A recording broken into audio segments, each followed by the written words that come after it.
ရဲ့ Bad Boy ဆယ်ဆွဲဆောင်မှုရှိတဲ့လာတရားနဲ့ပရိသတ်တွေရဲ့နှလုံးသားကိုဖန်ဆားထားတဲ့မင်းသားနာနီဟီရန်ကစ်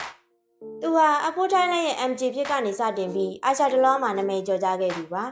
အခု2025နဲ့2026ခုနှစ်တွေမှာတော့နာနီဟာတရုတ်ဆောင်တယောက်တည်းမကပဲကမ္ဘာလုံးဆိုင်ရာဖက်ရှင်အိုင်ကွန်တယောက်ဖြစ်ပါအရှိန်အဟုန်နဲ့တက်လှမ်းနေပါတယ်လက်တလုံးမှာတော့နာနီဟာနိုင်ငံတကာ luxury brand တွေရဲ့ဖိတ်ကြားချက်အရမီလန်နဲ့ Paris Fashion Week တွေမှာမြင်တွေ့နေရပြီးသူ့ရဲ့ထူးခြားတဲ့ lounge style နဲ့ runway ပေါ်ကအရှိန်အဝါဟာနိုင်ငံတကာမီဒီယာတွေရဲ့အာရုံစိုက်မှုကိုအပြည့်အဝရရှိနေတာပါ